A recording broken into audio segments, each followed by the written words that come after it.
Hey guys, welcome back to Clownfish TV. This is Neon. I am here with Geeky Sparkles, Hello. and we're going to talk more about Spider-Man's lack of romance.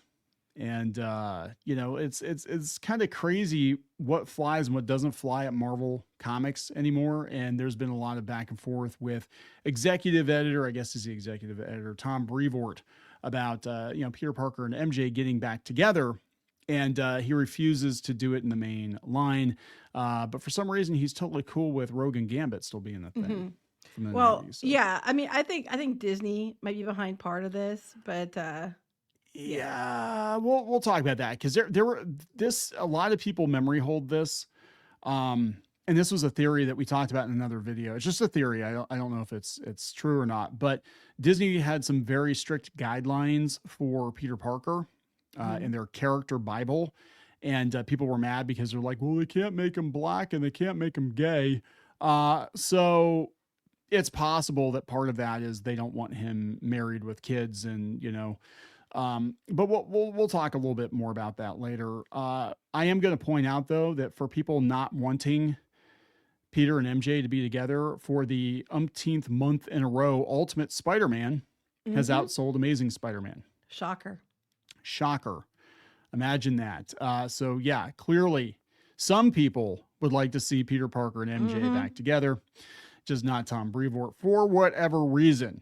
So before we get into it any further, please subscribe for more pop culture news, views, and rants. You'll get a woohoo if you do. woohoo. Don't worry, I am not going to make a deal with the devil. Hopefully you don't. To break us up and forget about Oh, yeah, our no. marriage. That would be. If people are like, wait, you're married? I'm like, yeah.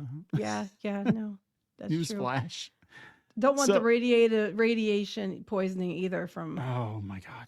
Um, The spider radioactive semen. Anyway. spider semen. Yeah. Google that one. That's quite a thing. Or maybe not, because I don't know what's maybe going to come not. up. Oh, pun no. intended. I don't know what's going to show up. That was not intentional.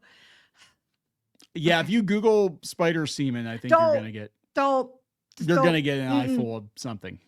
Don't. Anyway, Don't. you sent this over. This is bounding Yeah, into Mr. comics. Milo actually sent it to me. Mr. Milo, who used to write on Pirates and Princesses. Yes, so. yes. All right. Well, thank you, Mr. Milo. Yeah. So Bounding into Comics has it after years of snubbing Spider-Man MJ fans. Marvel Comics executive editor says he won't break up X-Men's Gambit and Rogue because readers in general seem to be invested in them as a couple. Wait. What? Okay, wait. He won't break them up because readers are invested in them, but he's going to claim that they're not invested in Spider-Man and MJ, even though the book's outselling their other book. Yeah, pretty much. That doesn't even make sense. I mean, if you're going to lie, at least try to make it look, reasonable. I know, right? It's like, all right, so we got to look at this. They said, yeah, despite refusing to listen to the exact same metric when it comes to the idea of reuniting Spider-Man and Mary Jane, Marvel Comics executive editor Tom Brevoort says that while the marriage between X-Men mainstays Rogue and Gambit may have been conceived with the idea of eventually sending them down the road to heartbreak, he currently has no interest in following through on these plans after seeing the massive amount of investment fans have in their current relationship dynamic. Okay, wait. So, again, current dynamic that they just did as opposed to decades old dynamic that people want. Right. It could do like X-Men 97 and just, split them up that way. Can I spoil that? I don't know if I want to spoil that, but I was kind of shocked by that one. Brevoort, who also serves as the lead editor of the X-Men line, offered this shocker. hypocritical argument regarding the continuation of Mr. and Mrs. X's union while answering fan questions in the latest entry of his Man with a Hat Substack blog. I think at this point he's just doing this to try to get people to come to his blog. I think That's he's exactly just what I talking think he's shit doing. just to get Yes. views, in my opinion. I 100% agree. And apparently the X-Men books are not doing that well. I have no interest in them. They were going to reboot X-Men, and I thought, well, if they kind of put things back to where they were, 10, 12 years ago, I might consider it, but nah, it's just more of the same. Apparently he was on a podcast too. Let's see here. Yeah, Ryan Stegman and his Amazing Friends podcast. Does everybody have a podcast now? I feel like everybody has a podcast now. Revealed that part of the reason he pitched Rogue and Gambit as a replacement to the maligned Kidding Colossus marriage was because Rogue and Gambit as characters could handle getting divorced. So to me, that always signified that divorce was built into the narrative than being married. Well, Kitty's gay now, so Okay, wait. So, but yeah, what you're just telling me though is you haven't broken them up yet, but you're going to at some You're point. going You to. just told everybody. Because nobody can have a happy ending in Marvel. Everybody has to get divorced or die, or Yeah, pretty much. Moving to raise their actual questions, a fan continued. Now, obviously, Gail Simone isn't going to break them up, although a little strife would be fun. But if a writer in the future, after Gail's run has ended, of course, came along, had a good story to tell that dissolved this marriage, is that something you would consider, or are Rogue and Gambit the opposite of Pete and MJ and thus need to be married in order to work? Brevoort says, I don't think that Rogue and Gambit need to be married in order to work. Them being married is still a relatively new thing in terms of their history. By that same token, I'm also not really looking to break them up. Readers in general seem to be invested in them as a couple. Okay, again, this new thing that you just did, you won't break up because it's your thing probably. But Peter Parker, Spider-Man, MJ, we can't have.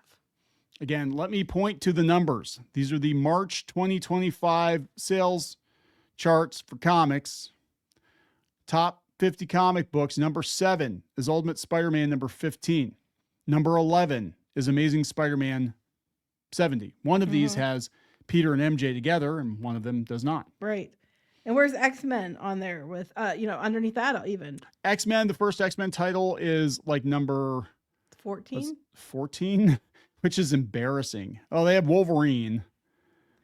But that's Wolverine. Yeah. But I'm just like I honestly, though, part of me thinks this is a Disney mandate because Disney has they put these like rules in place where you can't change certain characters in certain ways. They've done it for animated characters for a while. Now they probably are doing it for Marvel because they want to use Peter Parker in more Spider-Man movies. And that's why they did. They undid the thing with the new MJ, and then they're calling the next one. What are they calling the next one again? It's not One More Day. It's Brand New Day. Brand New Day. Yeah, which is a huge mistake. But right, so they're doing that because they're not very smart. But I have to wonder if this wasn't a mandate from them, and instead of just saying, because he's not probably allowed to, that it's a mandate from them, he's just going to use it to get himself views on his Substack. Yeah, probably. So yeah, going back 10 years. They had the mandate put out that Marvel says, there it is. Yep. Marvel says Peter Parker must always be a straight white guy on screen. And they said that there is a loophole though. They said the good news for fans of on-screen superhero diversity is that other non-white characters are allowed to take up the mantle of Spider-Man in films as long as they too are straight men. There is one loophole. Spider-Man can be gay in the movies once a gay Spider-Man exists in the comics. It's unclear whether these restrictions still exist now that Sony has partnered with Marvel. I think they still exist.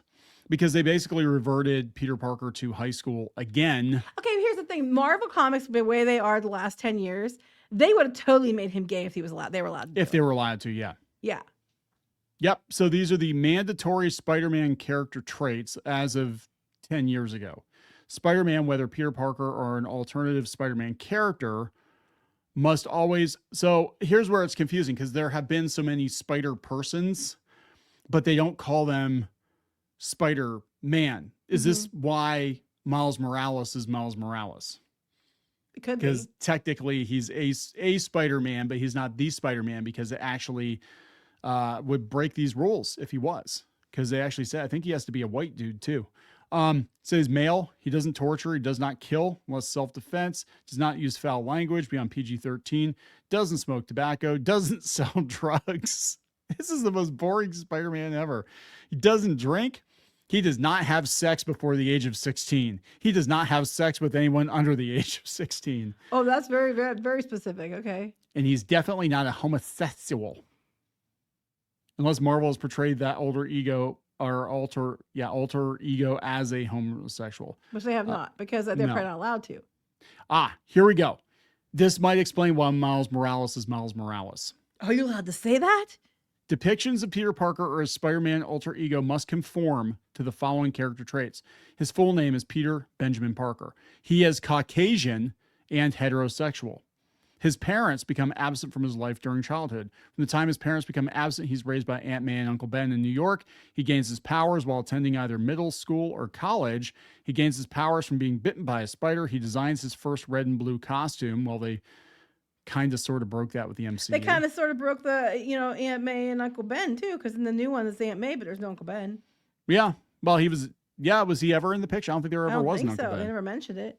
The black costume is a symbiote, not designed by him. He's raised in a middle-class household in Queens. He attends or attended high school in Queens, and he attends or attended college in New York. That is it. I am wondering, this I did not realize that this was part of the deal. He's Caucasian and a heterosexual, so all the Miles Morales toys are Miles Morales, even though he's technically Spider-Man. That's probably why, yes. Because they can't call him, like, technically they can't call him Spider-Man because he breaks the just a theory, but yeah. By their own wording, you can't portray the character as, you know, not straight unless the comics have already done so. And they haven't really done that in the comics to my knowledge, and it's probably because Disney won't let them. So I guarantee you they would have done it by now if they thought they could. Oh yeah. So yeah, I have to wonder if this isn't like, we always want him in high school. We always want him single, young, because that's how we're going to portray him in the movies and in the cartoon shows and the, you know, even though when I started reading Spider-Man, he was already with MJ, and I do remember the wedding. That was like a huge deal. And but I was still a kid, you know, when that happened, but like I always remembered Peter and MJ being a thing. And there's a reason why it was Peter and MJ in the first Sam Raimi Spider-Man movie and not Peter and Gwen, because frankly, most people at that point in time knew Peter and MJ. Well, yeah, makes sense. So, but there we go, guys. We can't break up Rogue and Gambit, but it's totally fair game to make sure you never get the Peter MJ ship that you want. And I'm sure he'll open his mouth and say something else stupid in the next few days just so he gets more attention. He needs to go. I'm telling you right now, like they need to, I mean, just the utter state of the X-Men comics as I'm hearing it. I'm not reading the current X-Men comics. I have no desire to read the current X-Men comics, but as I am hearing it from people, it's more of the same crap that we've had the last 5 or 6 years. And this is the same guy who said that the readers were afraid they would go back to the 90s style X-Men. I'm like, that's what people want. That's even what Disney's banking on for Doomsday. They're getting the old X-Men back together. I know, but though he's going to try to tell you that's not the case, but yeah. Whatever. All right, we're going to wrap this one up. Yep. Please subscribe for more pop culture news, views, and rants. We'll talk later. Bye.